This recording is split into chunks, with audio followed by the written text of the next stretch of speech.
start with the top news of the week, and that was kind of breaking late over the weekend. Tommy Rees is going to leave his alma mater, leaving Notre Dame. He'd been the offensive coordinator there since 2020. He is going to leave and take the exact same job at Alabama. He will become the new offensive coordinator for the Crimson Tide, taking the place of Bill O'Brien, who's returning to the NFL. Garrett, I know a lot of Alabama fans are really happy to see Bill O'Brien go. I think that kind of goes without saying. I don't think the coordinators, we've talked about this a lot. The coordinators were an issue for the Crimson Tide this year. I think that's well below the standard that they had set with their both offensive and defensive coordinators this year.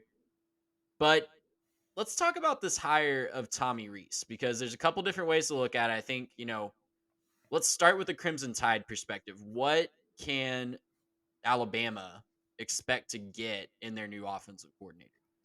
Well, I think the thing that you're going to have to look at as a Bama fan is you're going to get something a little bit more predictable and a little bit more something that you've been used to in the past. Just kind of breaking down some of his numbers. Let's look big picture for a second. So he took over as the Notre Dame offensive coordinator in 2020. Of course, that was the COVID year, so you can make an excuse one way or the other if you want to. But just the numbers. In their successful season where they go ACC championship game, they were 30th in scoring with 237 passing yards, 211 rushing yards that year. They had a really good year running the football. Then 2021, they finished 20th in scoring with 282 passing yards, so a pretty good bump, and then 144 rushing. And then, of course, last year, 42nd in scoring offense, 207 passing, 189 rushing. A little bit of that was out of necessity. You can say that they're maybe a little bit of a victim of circumstance of their personnel. Obviously, had some quarterback issues last year, counting on Tyler Buckner to be the guy, goes down early. So, of course, then you turn to the backups and try to piece together some kind of season from there. But Notre Dame was a far cry from being a talented program, right? Maybe a little bit of issues in the quarterback room, but they were the 10th most talented team according to 24/7 last year. So I don't think that the personnel argument is going to really work. That's one of the big things that, as a Bama fan, you guys have been probably thinking this last week. Bama fans have been thinking, okay, well, when he gets to Alabama, he's going to have better personnel. The team's going to be a lot more talented, and he can, his scheme will look better with our players. That might be the case. There's a big difference between 10-1 in terms of just national talent, but at the same time, you are breaking in a new quarterback. We're not 100% sure who that's going to be yet. And you are going to be breaking in a lot of new skill talent around him, too. Obviously, the portal was not kind to some of Bama's top end talent. And so I don't think that this is a sky is falling situation for Bama. They're still Bama, and they're still going to be a successful program who recruits well. But I do think there's some cause for concern to say, okay, well, this guy hasn't necessarily shown an ability to be explosive in the way that we've seen some of our previous coordinators be. Obviously, Bill O'Brien didn't exactly work out the way they'd hoped to, but guys like Sarkisian and Kiffin before him were a lot more dynamic with the ways that they got the receivers the ball. This is definitely more of a tight end focused passing offense. I was looking at their stats. Let me pull these up real quick. Their stats last year, their leading receiver was their tight end with 67 catches, and the next highest receiving number was Lorenzo Styles at 30 catches. So less than half the catches coming from the wide receiver position to their tight end. So they're going to force the ball to the tight end. They're going to run the football. It's going to be a lot more smash mouth. And if you're a Bama fan, you have to hope that with your personnel, with your size, your physicality, you're going to be able to get that done. Yeah, and by no means is Bama going to be worried from a talent perspective. We'll talk about their No. recruiting class this year in just a second, and oh boy, like it is loaded as it always is. But yeah, I don't think you can look at the last 3 years for Notre Dame's offense and use the word dynamic. I don't think they haven't been awful. They haven't been, embarrassing. They certainly haven't been dynamic. They've really struggled to get the ball into the hands of their best playmakers. They've had talented wide receivers come through there. They've had some four-star guys come through there, but haven't necessarily done the best job of getting it in their playmakers' hands. I know all year long we were just questioning, what are we doing? Especially at the beginning of the year, you Hmm. know.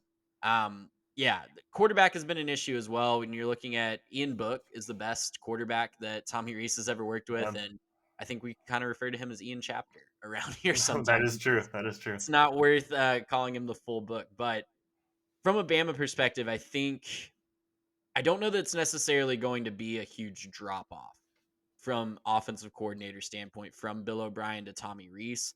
Don't know that's going to be necessarily an improvement either. I think it's kind of a Hmm. push between those two for me personally. Notre Dame, though, if you're a Notre Dame fan, waking up this morning, listening to this show, kind of processing this news that you've lost a legacy quarterback, guy that played quarterback for you, lost him in, I mean, some people in Notre Dame fan base are calling it a lateral move. I don't think it's a lateral move to go from Notre Dame to Alabama. Maybe they're mentioning, maybe they're thinking just in job title alone, it's not getting a promotion. But either way, for a program as storied as Notre Dame, it's a little embarrassing to get a coordinator plucked by Alabama, right?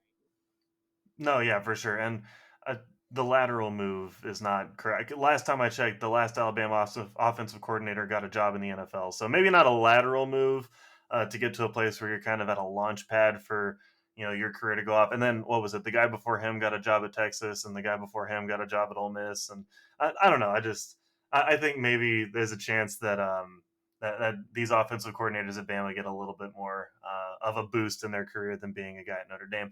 Not to upset any of the Notre Dame fans that listen, we love that you're here. But I do think Notre Dame fans, for you guys have to be really excited about the future and the optimism here, right?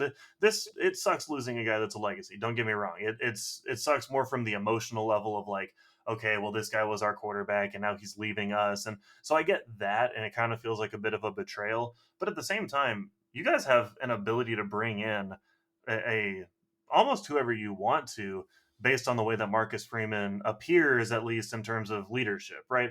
He seems like a guy who is really easy to coach with, a guy that you'd be excited to coach with, and be excited to work with, and all the things that Notre Dame has to offer, as well as just Marcus Freeman and his coaching style and his leadership style. So I think they're going to be able to land a really good offensive coordinator, maybe a guy who's already taken a job somewhere else, and be able to kind of pull him away. I saw a lot of people talking Phil Longo and being able to pull him.